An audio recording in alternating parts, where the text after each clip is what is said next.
Já que a gente está falando de eleições americanas, já está aqui Fernanda Manhota, nossa analista. Muito boa tarde. Fernanda, queria te ouvir, vou de trás para frente, desta grande questão ainda, o Partido Democrata e os eleitores democratas, sobre o impacto do desempenho de Joe Biden no debate da CNN quinta-feira. Não adiantou aquela participação enérgica no comício de sexta-feira na Carolina do Norte e todas as declarações e posicionamentos que têm sido feitos desde então. A grande questão é que não tem quem colocar no lugar, ou pelo menos não tem uma escolha óbvia. Como é que você avalia o quanto Joe Biden vai se segurar no cargo de candidato e o quanto esta decisão, jogar para setembro, postergar para setembro uma decisão que pode eventualmente ser contrária a Donald Trump, pode, em vez de ser mais um trunfo numa sequência de dias que trazem boas notícias ao ex-presidente, pode ser deixar mais próximo das eleições uma notícia, um revés no âmbito judicial. Boa tarde mais uma vez, Fernanda Manhota. Oi, Yuri. Oi, Débora. Prazer estar com vocês de novo. Yuri, são alguns fatores que dificultam a substituição eventual do Joe Biden, né? Em primeiro lugar, é como você disse, a gente precisa levar em consideração o fato de que nomes que criam consenso são um ativo escasso no Partido Democrata.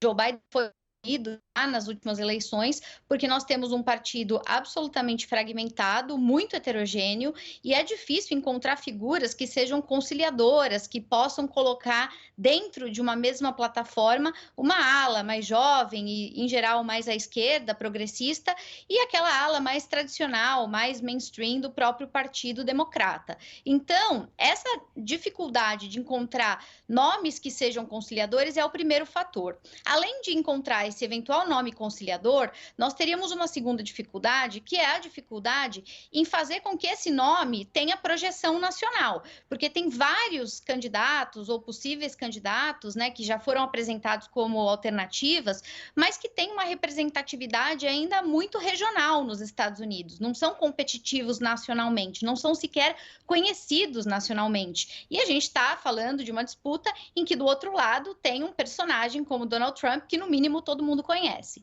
Além desses dois elementos, Yuri, existe um elemento importante ligado à legitimidade do Joe Biden, né? A gente não pode esquecer que Joe Biden foi submetido ao escrutínio de um eleitorado democrata nas primárias e ele foi escolhido como candidato por mais de 90% dos eleitores, né? Então, o partido, para demovê-lo depois dessa escolha, precisaria passar por um processo também de autocrítica e de prestação de contas a esse eleitor. Avançando ainda mais nas dificuldades, né, no nosso checklist aqui, dá para falar ainda que se ele eventualmente for nomeado e depois o partido tentar, na última hora, voltar atrás, vai enfrentar um revés jurídico, porque aí os republicanos vão para cima dizer que as regras do jogo foram alteradas. E, por fim, existe uma armadilha que a gente já explorou aqui em outros programas, que acabou sendo criada com essa nomeação do Biden lá atrás e que está persistindo, que é a seguinte: se a essa altura do campeonato ele for mantido, a gente já viu que ele é um candidato frágil, vulnerável, com problemas.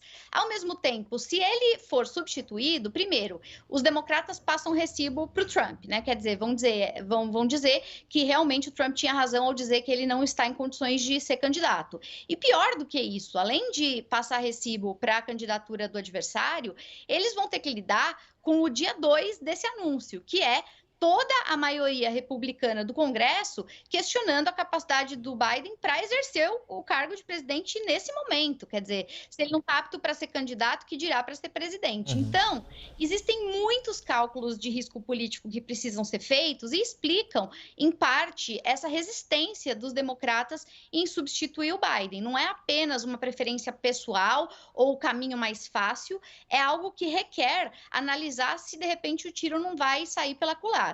Em relação ao Trump, para concluir esse raciocínio, o cenário é o oposto, quer dizer, o Trump está surfando numa onda positiva. É claro que ele supervaloriza, ele torna maiúsculas algumas vitórias que nem são tão grandes assim, mas, de certa forma, essa condição pós-Suprema Corte, Yuri, Débora, tem feito ao Trump um efeito que é muito importante. Vocês que são da comunicação sabem disso, né? Quem controla a agenda, quem controla controla a pauta tem uma vantagem na hora de fazer política. E se a gente parar para analisar, o próprio Biden, tendo que toda hora prestar satisfações, se estava medicado, se está em boa condição de saúde, se vai desistir ou não vai, isso tudo é o Trump pautando as eleições, dentro de uma narrativa que lhe convém. E isso já demonstra que, independente, né, se ele cometeu ou não os crimes, que independente se foi condenado ou não, se vai ter essas sentenças revertidas ou não, ele está no domínio, no controle da história que se conta na eleição americana,